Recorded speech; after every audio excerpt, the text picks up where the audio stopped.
Hello and welcome to Capitol Review. I'm Mark Hall. The Supreme Court ruled unanimously that the Trump administration must facilitate the return of a Maryland man mistakenly deported to El Salvador.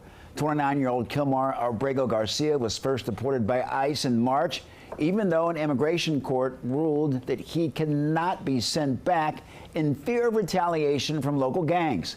The Trump administration admitted that it was an administrative error, but claimed that he was a member of the MS-13 gang, and although he was never charged or convicted of a crime. Family members say that it's important that he returns home as soon as possible. And returning to Capitol Review is Maryland Congressman Glenn Ivey, who represents Prince George's County. Congressman, first of all, welcome back to Capitol Review. Let's start out with the Supreme Court decision on the Abrego Garcia case. Your thoughts? 9-0. Yeah, pleasantly surprised. You know, I was concerned, frankly, when a lot of these cases started moving forward in the courts that, you know, it's basically a Trump Supreme Court and they would stick with him. But, you know, I think they really kind of slapped him down on this one, and rightly so. This guy was taken out of the country, even over the objections, essentially, of a judge. They admitted they'd made a mistake in doing it, but refused to bring him back. I think this is the right way to go. Give him his day in court. And whatever that judge decides, that's the way it should go. But, you know, let's do it the right way, or, you know, so you don't have to do it over again. A lot of people have called this the President's Supreme Court. You're a legal expert. Was this just a cut and dry decision? And does this send a message to the American people that maybe this isn't the President's Supreme Court? Or is it too soon to tell? Well, it may be too soon to tell, but this was such an extreme act by the Trump administration. And there's several of these, too, where they've sort of taken people out, whisked them out of the country, didn't give them a chance to go before a judge or have a day in court, or you know, make any kind of arguments with an attorney present in the courtroom, and they're sending them to really extreme scenarios. That jail down in El Salvador is a hellhole. So bring him back. Give him a chance to make the arguments. They made a lot of allegations in, you know, the White House about him being this, that, or the other.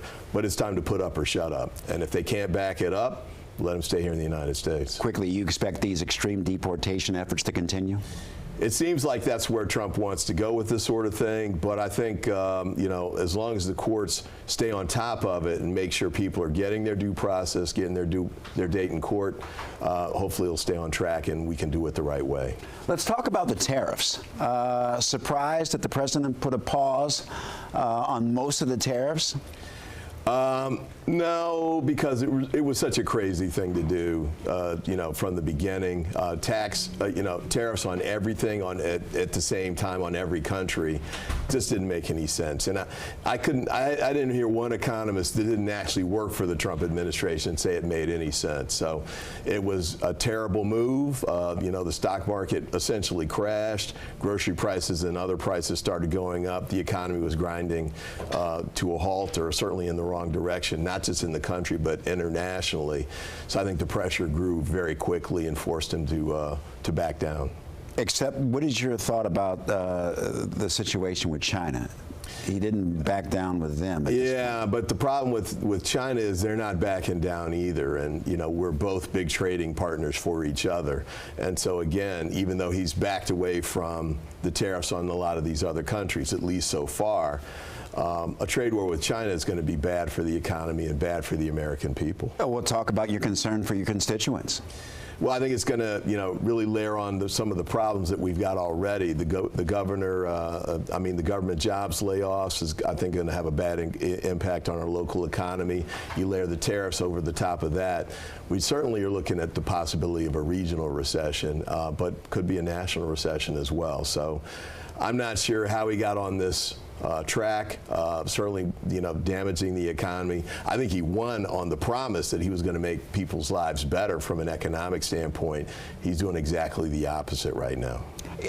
We've seen some pushback from Republicans with respect to the tariffs. Is there anything that maybe, is there a bipartisan effort in place to maybe try and reverse all of this tariff stuff, or is it still the president's call? Yeah, I think there's a big push on that to have him back off, and I think that's part of why he did back off and put the 90-day pause in place.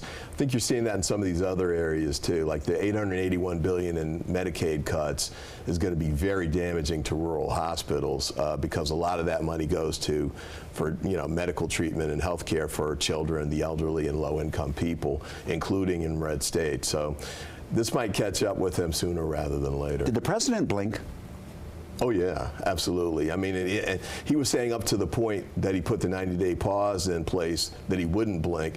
Matter of fact, his trade representative was testifying in the House saying that they were going to stay strong on the tariffs at the same time that he rolled it back. He hadn't told his team that he was going to do it. So it was like a lot of things he's done, kind of, at the last minute and kind of erratic. All right, Congressman Glenn Ivey, thank you so very much for joining us. Thanks for having me.